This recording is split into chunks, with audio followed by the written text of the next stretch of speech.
Bismillahirrahmanirrahim. Assalamualaikum warahmatullahi wabarakatuh.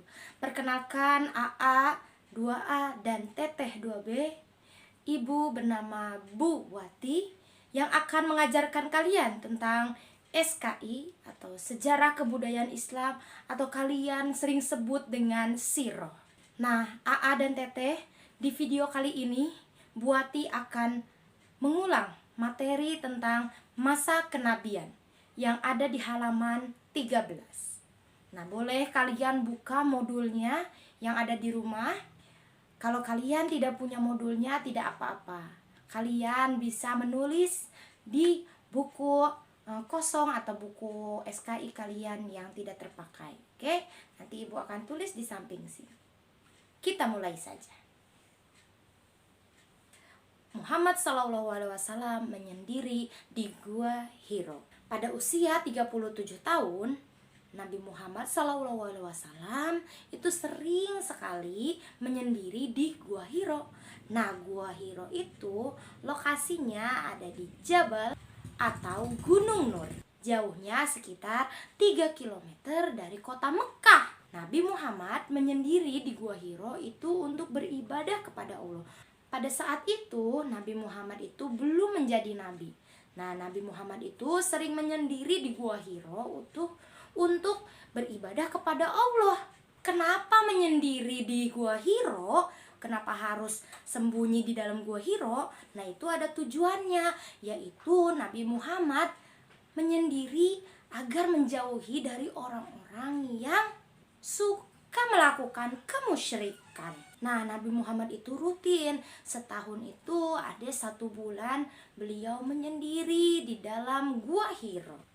Turunnya wahyu kenabian. Allah menampakkan tanda-tanda kenabian pada diri Nabi Muhammad SAW berupa 1. Sebuah batu di Mekah mengucapkan salam pada beliau atau Nabi Muhammad. Yang kedua, beliau itu selalu diberikan mimpi yang sangat jelas, atau disebut juga ru'yah shodiqoh. Nah, itu mimpi yang sangat jelasnya itu selama 6 bulan. Lalu Allah Subhanahu wa Ta'ala mengutus malaikat Jibril untuk turun ke bumi menemui Nabi kita Nabi Muhammad untuk menyampaikan wahyunya. Disampaikannya itu pada hari Senin di bulan Ramadan. Nah, itu saat itu Nabi Muhammad itu berusia 40 tahun dan bertepatan dengan tahun 610 Masehi. Wahyu pertama yang diturunkan itu adalah surat Al-Alaq ayat 1 sampai 5. Nah, bunyinya seperti ini. اقرأ باسم ربك الذي خلق خلق الإنسان من علق اقرأ وربك الأكرم الذي علم بالقلم علم الإنسان ما لم يعلم. Nah, maksud dari surat Al-Alaq ayat 1 sampai 5 itu adalah Nabi Muhammad itu disuruh sama Allah untuk suruh baca. Nah, karena emang Nabi Muhammad itu nggak bisa baca Arab awalnya, karena kan yang surat yang diturunkan itu berbentuk Arab. Nah, jadi Nabi Muhammad itu kebingungan. Malaikat Jibril terus menyuruh Nabi Muhammad untuk suruh membaca surat Al-Alaq ini. Iqra, baca. Nah, maksudnya itu dari surat Al-Alaq 1 sampai 5 itu Nabi Muhammad disuruh membaca. Nah, apapun rintangannya tetap harus membaca. Lalu Nabi Muhammad itu pasti akan diberikan bantuan dari Allah bahwa bisa membaca apa yang bakal nanti diturunkan. Nah, melalui perantara kolam atau pulpen. Nah, Allah akan mengajarkan Nabi Muhammad apa yang Nabi Muhammad tidak ketahui. Bakal diajarin atau disampaikan terus-menerus apa yang dimaksudkan Allah kepada beliau nantinya. Menemui Waqabah. Nah, setelah Nabi Muhammad mendapat wahyu dari malaikat Jibril, Nabi Muhammad langsung pulang ke rumahnya dengan keadaan gemetar ketakutan. Lalu setelah di rumah, Nabi Muhammad menyuruh pada Siti Khadijah, yaitu istrinya, yaitu tutupi aku, selimuti aku. Karena saking takutnya. Kenapa beliau takut ya? Lalu curhatlah Nabi Muhammad pada Siti Khadijah apa yang telah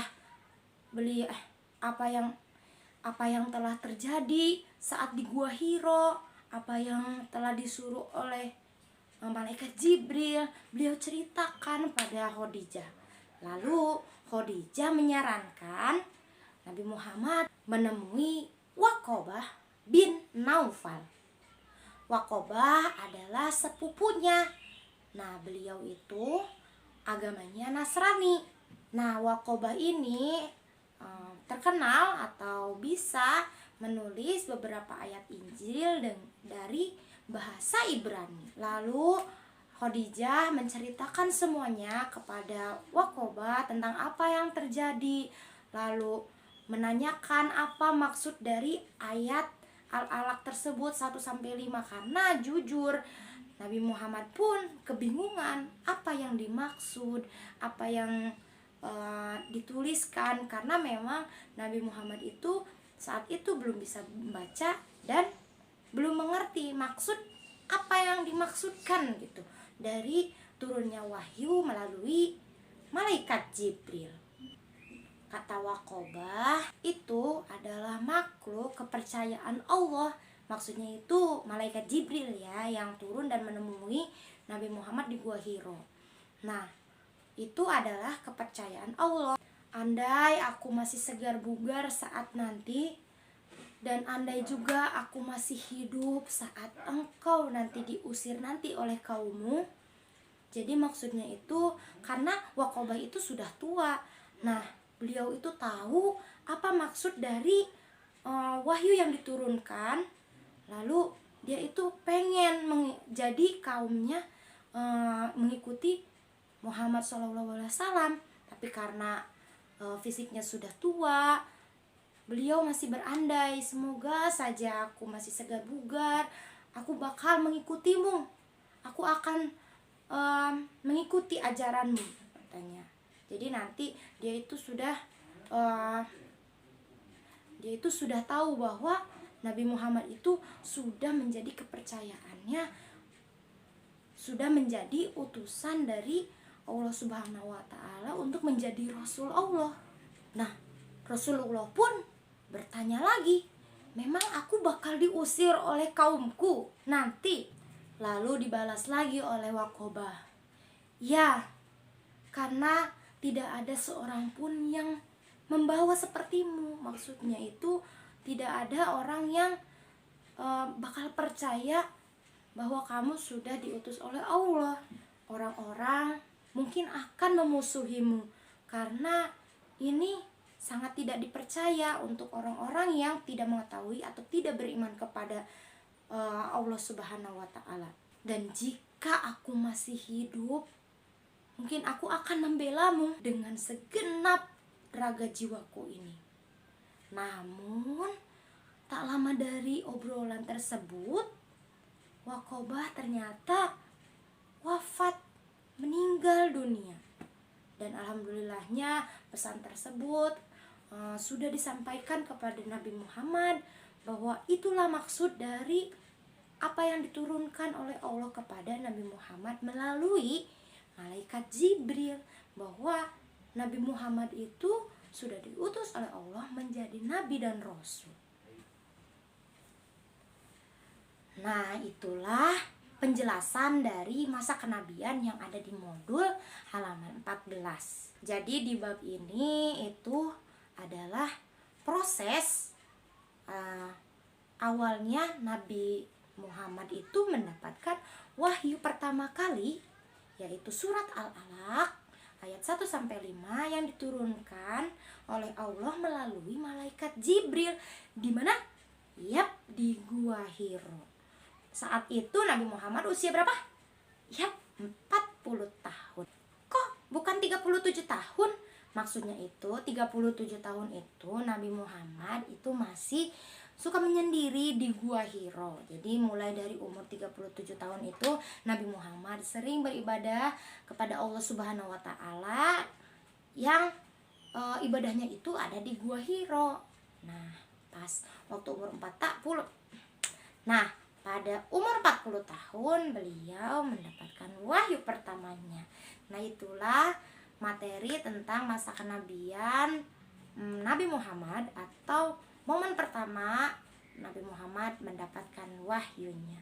Semoga kalian mengerti untuk tugas menyalin dan juga ada pilihan gandanya. Semoga kalian bisa mengerjakannya. Oke? Sekian dari Bu Wati hari ini. Wassalamualaikum warahmatullahi wabarakatuh.